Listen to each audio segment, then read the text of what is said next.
Welcome to Adjuster Talk. Are you trying to get your first claims as an independent adjuster? Find out the easiest steps to break into the industry with our Steps to Becoming an Adjuster guide. Download for free at adjustertalk.show. What is the biggest change you see coming to the independent adjusting industry? Don't you wish you could ask 4 people who are in the industry, 4 people who are seeing different sides of the industry, what they see coming? That's what we're going to talk about today. This podcast is powered by Royal Adjusting. If you're a new, aspiring, or veteran property adjuster, head over to royaladjustingservices.com and join the roster for work opportunities. Hey, IAs, welcome to the new Adjuster Talk podcast by IA Path. I'm your host, Chris Stanley, and I'm joined by the founder of this podcast and my co-host, Jason Heenan. Now, Jason, before we get into this topic, before we get to the panelists and the icebreaker questions, how long have you been in the industry? Chris, I initially became interested and was licensed in 2004. It's 2022 now, so a little over 18 or 18 and a half years.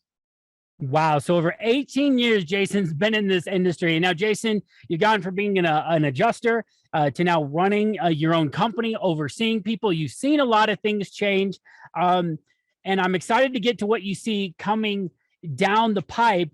But I really want to make sure that over the past 18 years that we paint the picture for the listener and say, has it changed so much before we get into the scary stuff? You know, everyone's always scared about what the future holds. Has it changed so much that people should be scared coming into this episode, or should they just be taking a different approach to it? Oh, man, you should be so excited about the changes, because the people who are really scared about changes are the old dogs who've been around for a long time, and they don't want to change. They don't want to adapt. It's the new people that really strike fear into them, and the new people who should be embracing how things are and embracing where things are going. It's the older people who are definitely stand the most to lose. Oh, man, love that answer. I was hoping you'd say, but I didn't want to put words in your mouth. All right. So if you're new to Adjuster Talk, this is what we do. Each week, we bring a panel together of industry experts, people who've had different experiences, and we try to answer the big questions and topics that you as an independent adjuster have when you're either getting started or when you're trying to grow your business and your career. So today's episode is, what is the biggest change you see coming to the independent adjusting industry? And to help Jason and I talk about this, we're joined by Tinecia Johnson. TJ is the desk specialist at IA Path. More importantly, she is a boss behind the keyboard of all types of inside adjusting, as I like to call it, or desk adjusting, liability, workers' comp, bodily injury, all those fantastic disciplines that I would get ran over in. TJ would be the one running me over. Max is our other panelist today. He is the director of media at IA Path, and he is a daily auto IA and ex-body shop estimator. So he's been around, he's seen the different sides of the industry, and he's also a storm chaser. So he does get to travel, see a bunch of things, talk to a lot of people who like gear. So maybe he's got some insights. I don't know. We'll see what he has in store today. But to get started with the icebreaker question, we're going over to Jason first. And the icebreaker question is just something to get us primed and going on an episode. And so, Jason, what's the biggest change you've seen since you got started 18 years ago to now as an independent adjuster? It's a really simple answer, Chris. Technology has just made this job so much easier and so much more accessible to all types of people. So if you're listening now, there were no podcasts. YouTube was just getting started and was just more or less a collection of videos. It wasn't even like,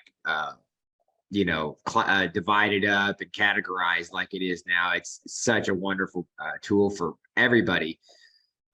So the technology has just made this career available to basically anybody who has the gumption to study it and get into it. And then moving over to how the technology has changed the career, it's just made the job easier. It's made it easier to dictate your notes in the field. You can just talk into your phone to label photos. We have drones now for those 3- and 4-story places that are difficult to access. Maybe the investigation isn't quite as good as hands-on, but it is better than having to rent a cherry picker or bucket and having to raise yourself up there. So it's just, there's many examples between the speed of the internet. Oh my gosh, let's just talk about that. I mean, I had to carry around a Linksys USB cable thing and then, you know, go over to wherever to get a good signal. So technology has not nearly met its end, and it has definitely increased the visibility and of this job, and then it has also increased the number of qualified people to do it. So super excited to see where technology takes us in the future, and it has taken us so far just in the last 18 and a half years. All right, TJ, you've been doing this. Oh, I'm going to go on a limb here. I think it's about 16 years between being a staff and an independent. What's the biggest change you've seen since you got started? I think on the IA side is being more diverse, and I keep preaching this, having other skill sets under your tool belt. Coming into this industry, as long as you either knew how to write an estimate, can work CAT, or could work total loss on the auto side. I don't know much about the property side, but as an auto IA, as long as you knew how to have those three and have the New York and certain licenses, so that would like pick the combination lock of all things claims.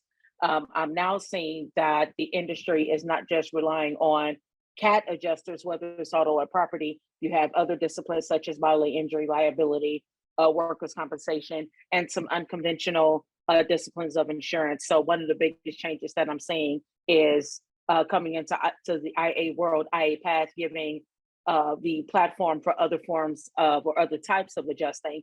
And I'm seeing people not as much on a rapid rate as we would like to see industry-wise, but there are other opportunities with IA firms that are available aside from CAT, daily work, auto, and property, that you're starting to see more people getting opportunities in, and people coming through our program or otherwise taking advantage of them. Yeah. Max, over to you. What's the biggest change you've seen since getting inside this industry over the last few years?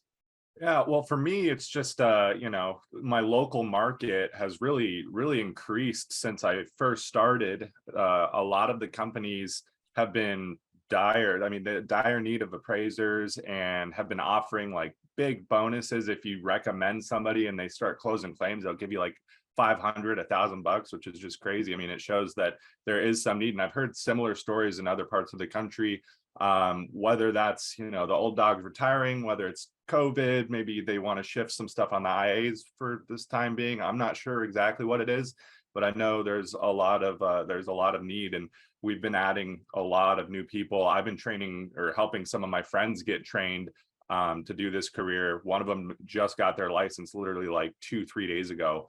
And they've already got companies that are like ready to start sending them work. So as far as things go right now, I mean, it's definitely at an all-time high here. We'll see how long that continues, but milking it while it lasts. Yeah, combination. I had three things. I was trying to this whole time to decide which one I was going to talk about. I think I'll touch on all three because you all three kind of touched on. One of you touched on each of them. But one is just internet. Holy crap, it's amazing. I'm sitting here where there's no cell phone signal. I'm using Starlink, and I am doing a podcast with you guys. Like, are you freaking kidding me? This is amazing. So at Craters of the Moon in Idaho right now is where we're at. And then the other thing that I've seen drastically change is what Max is talking about, which is IAs being relied on heavier by the insurance companies. A large part due to COVID, that the influx came over to us when things went down. They're like, well, outsource it. We can't keep these people on payroll. Let's outsource it. So a huge surge of need of IAs over the last 2-3 years, just massive increase. And like TJ said, it's not just in property because of a big cat. It's not just in auto because of a snowstorm or a hailstorm. It's all disciplines. It's claim handling. And Matt Allen's been preaching this over on Adjuster TV, which is you need to be a claim handling specialist. Not a property adjuster, not an auto adjuster, not a heavy equipment or a bodily injury adjuster. You need to be a claim specialist because there are so many opportunities if you're comfortable moving what type of claims you're handling. So that's the biggest change that I've or biggest changes I've seen as well, and it's piggybacking right on each one of what you guys said. So what is the biggest change though that we see coming? So that's what we've all kind of seen, but we want to try to give you a glimpse into the future. We all have different conversations with different people, and so Max, I'm gonna come over to you first. What do you think is the biggest change coming for IAs over the next 2-5 years? You know, Chris, I may not be the best person to ask that question because I thought about this and it's so hard to know. I mean, obviously technology is going to change the way we do things. Will they keep relying on IAs, or will it go, start retrograding back and they don't want it as much anymore? And it kind of goes back to what it was maybe 4 years ago. I don't know, but the biggest thing that I can say that you have to do is to be ready for change and be adaptable. Like you were saying, claim handler, I think that's a great term. Be willing to do whatever you need to do to make the companies that you work for happy, to make sure you're getting this stream of income coming in that, sustains you. And yeah, I'm sure there's some other great answers, but for me, I'd just say be ready for change, because regardless of what it is, it's going to happen. Good. It's good. There is change coming. That is for sure. Jason, over to you. What is the biggest change that you see coming over the next 2 to 5 years? Okay, Chris, I'm going to piggyback right there on what Max said and offer my opinion. Of course, if any of us knew it was going to happen 10 seconds from now, we would definitely be doing something different than insurance claims. But I don't see a situation where the insurance companies begin to contract and move away from the IA plan. Those companies that are huge, like the big five, the problem with being big is that you lose your speed and they lose their nimbleness. And if there's one thing that's true in the 2022 market, and then we're I think using our fortune telling powers to go all the way out to 2027 from here, is the big companies are going to be looking to increase their speed in order to remain competitive, because that's how you get taken out, is by a younger, fresher, hungrier competitor in the insurance carrier. And if you bind yourself down with a bunch of staff, with staff comes a bunch of human resources issues. And so it's like more people begets more people, begets more problems, begets more problems. And you have to remember, at the top of these major companies, there's just a board of directors. Above that, there's shareholders. And below that, there's operations. They don't want a big bloated operations team. They don't want these huge brick and mortar buildings filled with people. They want a nimble, quick team. When it's time to cut, they can cut. And that is why, being an IA is so great, because you are working yourself out of a job. There is a completion at the end of it. Imagine being a staff person where there was no end to your job in sight ever. You don't even know when to be satisfied. So I think that moving forward, the IA is a great place to be. It is for somebody who wants to hunt and be out on their own, not somebody who wants to be too reliant on anyone else. But you of course want the insurance company liking your service and such. The answer for me, the most obvious answer is, Henry Ford set the stage for this over 100 years ago. And we've seen some assembly line style changes just recently in the last few years with the Ladder Now and Seek Now and the different, we call our program Quick Scope, where basically the insurance company wants to buy your scope notes from you. That allows for an unlicensed person to go out and collect information and basically sell it to the insurance company so they can decide if they want to write an estimate or provide coverage, whatever they want to do with the information after they get it. I think you're going to see more of that assembly line type style, just because it allows for different economic classes of services. And the more inclusive the insurance company can be, that means that the more labor is available to them. So my answer is definitely going to be, you're going to see some changes moving forward, where we find how to get more direct lines of business to the insurance companies. So those are the changes I see. Just more people doing more fine-tuned work, more specialized style work. So get your Xactimate certification for property. And if you don't like sitting down in front of the computer all day, get certified to do steep and things like that. That's awesome. All right. So what I see coming, I've said it a few times in a few other podcasts, but it's either AI or it's IA. That's basically piggyback on what Heenan's saying. They're either going to be outsourcing to the IAs or they're going to be automating the claims process anywhere they can. Because if the claims process can be automated, that's exactly what Jason is talking about. It's a small piece that a computer can do. So if a computer could fill out a form based on your estimate, why do they need you to copy and paste that in? They don't. That's AI in theory, right? Like it all sounds much more ambiguous, but it's one little thing over and over that it's doing. And so I see it's definitely going to become more and more of a hybrid. But I also think there is going to be a shift in potentially how we receive claims. And I think Jason was talking about that as my internet was acting funky. But we're now moving into an era, especially in auto, where the carriers are the manufacturers. So Tesla makes the car drives itself, in theory soon, and then they're also the insurance company. And there might be a big insurance company behind that manufacturer covering them and covering, handling the claims process. But I think there will be a lot of changes that we can't even begin to are coming on that front. And if you're interested in more of that, we did a session with Brian Falchuk inside of the community. He's the author of both of the Future of Insurance books. And he did an amazing session for an hour talking about all the changes he sees coming in the auto side of the industry. But I believe that in auto specifically, if you're in auto, listen to me carefully, don't glaze over this. You need to diversify what type of claims you're covering. Auto will be the first to change, the most to change. It'll be the greatest impact.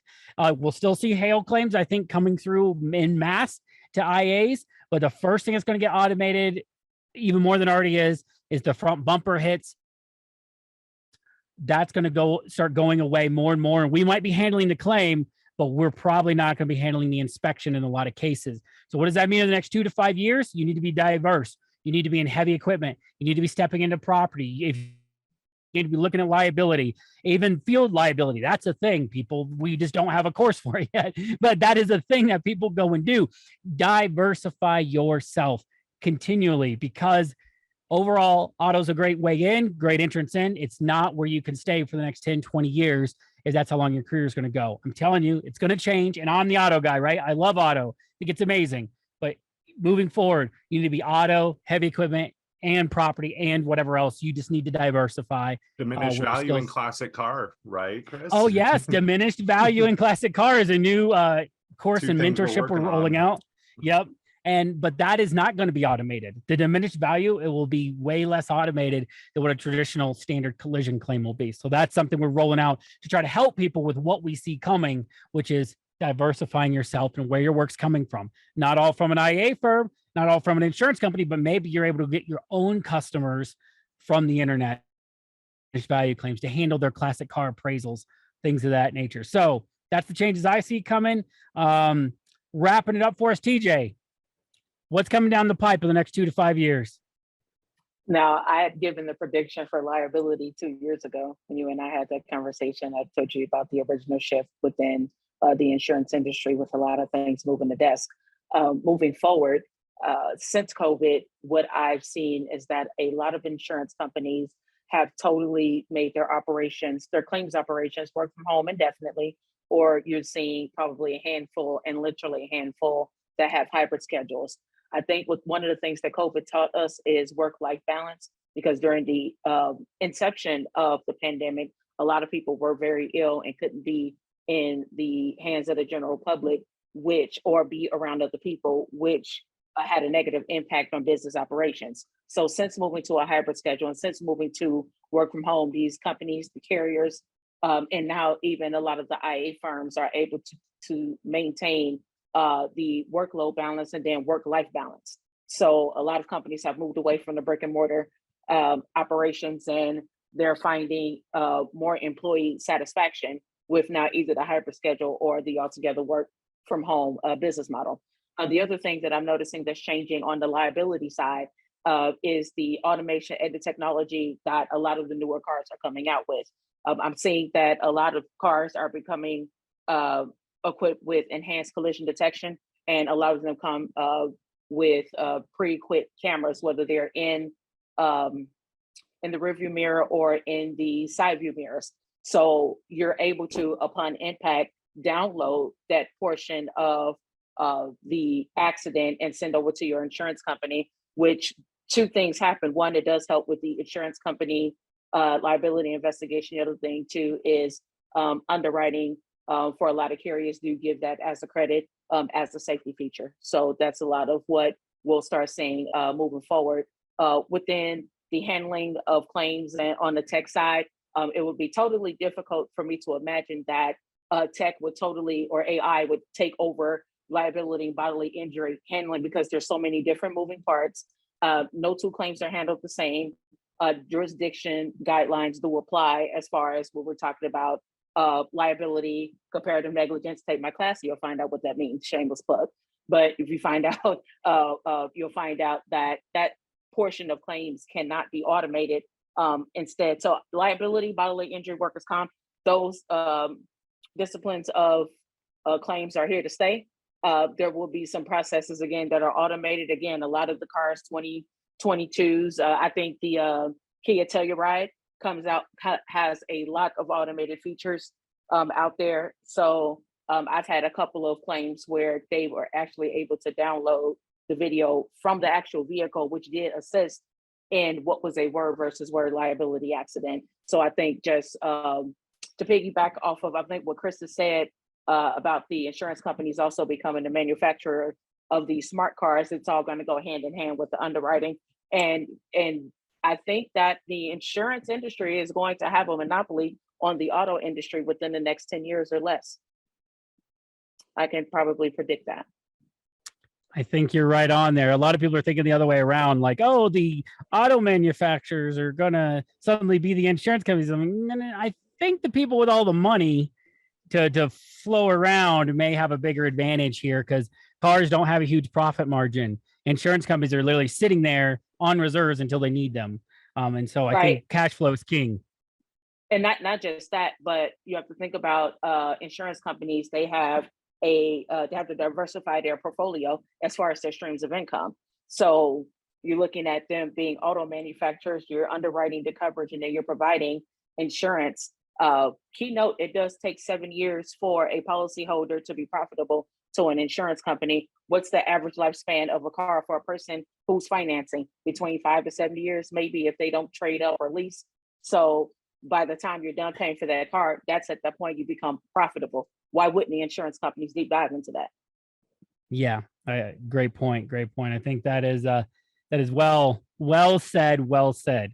Well, I think we've got a lot of good things that we came away with here that hopefully can help you as the viewer or the listener come away going, wow, maybe we're all wrong, because very likely we could all be wrong, right? We're all just guessing based on what we hear, based on conversation we've had, based on our intellectual guesses that of what the moving parts we see. But we want you to realize that change is coming. As Jason and Max said, change is coming. And if you're not ready and you're not positioning yourself for what we do know is coming, what little bit we actually know, then you're just going to be swept away. So be prepared to change, begin the change, always be reinvesting in yourself. If you want to be in this career in 2 years, what are you doing now to make sure you're more valuable in that 2-year mark? Because it's not what you do today doesn't make you more money tomorrow. What you do today makes you more money in a year. That's the way I look at it. And so it's right now, what are you investing in? Are you in learning liability, learning heavy equipment, learning property and Xactimate? Because those skill sets will transfer over. It might not be an immediate return, but you're a business owner. You're investing in new products. You're investing in new services. And ultimately, that's what's going to make you successful over the next 2 to 5 years. Jason, any final thoughts as we sign off? Chris, we spend a lot of time focusing on money because quite frankly, that's probably what our listeners are doing, is they're trying to figure out how to empower themselves and grow their life a bit. My advice is hearing us talk about money and hearing us talk about investment and all that, If you'll focus on filling your mind and focus on the process, the money will find you. It will come. But you cannot sit and wait for it. You have to get the knowledge, and then someone's going to have to be able to recognize it. So go and get the training, get the knowledge, focus on the process, focus on yourself, be selfish right here, and just soak up everything you can, and that money will come. It is true. Money's just a reflection of the value you're offering to somebody. So that's all money is. And the more value you add, the more you internalize, the better you're going to be in the long run. Max, any final thoughts? Oh, man, you guys all killed it. I think we really wrapped up kind of what needs to be expected for these new guys coming in.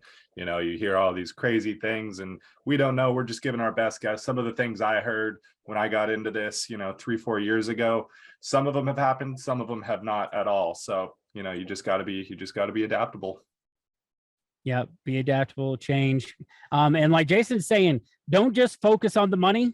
Focus on the process, focus on gathering a skill set, and in your life, don't just focus on this industry being a tool to make money. As Max has pointed out a few times in these past few episodes, use this industry as a tool, not just to make money, but to position yourself for time, for health, and for all the different aspects of your life, because that's why you're here. You're not really here because you want to make money. You're here because you believe this industry will give you a better life. You just happen to associate that with money. Most of the time, that's not true. It's a part of it. But it's only one piece of it.